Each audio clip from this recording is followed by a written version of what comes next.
Toshkent shahridan arzonroq uchastka olishni niyat qilib yurgan mijozlarimiz bo'lsa, Mashnaqa mahalladan 60 ming dollarga uchastkamiz bor.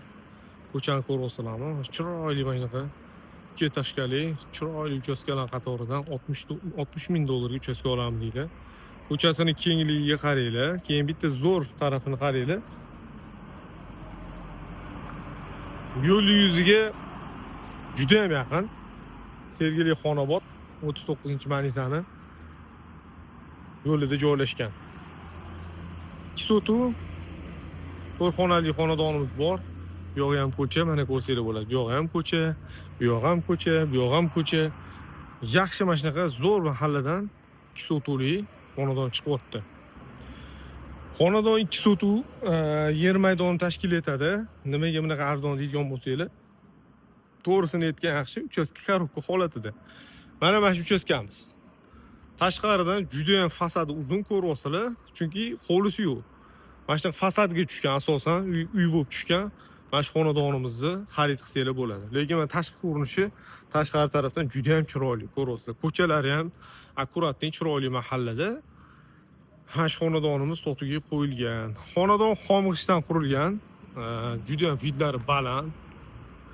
Zo'r qurilgan demoqchiman. Ko'rinishi xunuk emas. Agar bitta chiroyli qilib, mana patologlarni tunkofon qilib oldi taraflarini chiroyli qilib Treventindan chiqaradigan bo'lsanglar, juda ham chiroyli xonadon bo'ladi. Bu yoqqa bitta mashina bemalol kiradi, undan tashqari mashinadan tashqari yana ozgina yo'l qoladi. Asosiy binoimiz mana ko'ringlar. Bu tarafda asosiy bino tushgan, bu tarafda ham mana oshxonalar tushgan bo'ladi. Hozir xonalar bilan tanishamiz. Bismillah. Kirishimiz katta hol bilan boshlanyapti.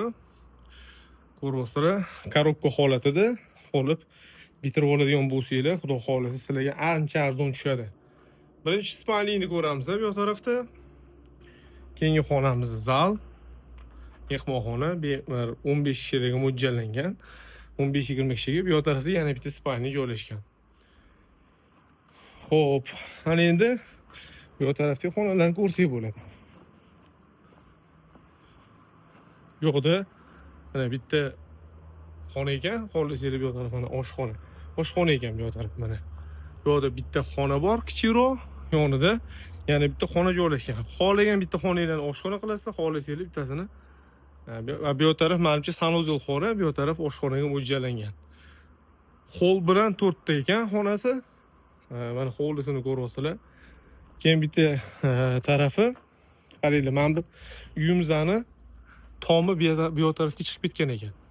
Uy egalari yetishyapti. Mayli olgan odamga masjiddan joyimni o'zim beraman. Shu tomni anaqa chegarasigacha ozgina o'tkazib, masjiddan devorli bo'lib beraman deyaptilar. Olgan odam masjidni kladovka qilib qo'ysa, o'ziga lishni joy qoladi. Yaxshi taraf shu, mana shu qo'shimcha joy qo'shilib ketadi.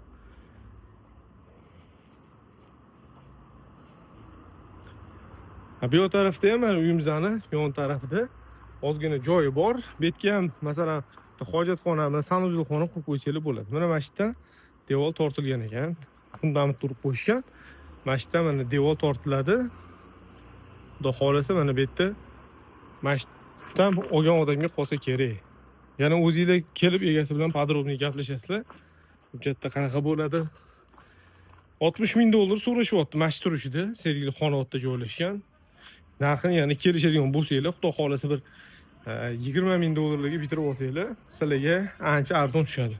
Kichkina uy emas, ko'ryapsizlar, katta qurilgan. Qiziq bo'lsa aloqaga chiqinglar. Video tagida raqamlar bo'ladi, egasi bilan savdolashib barakasini qilsanglar bo'ladi.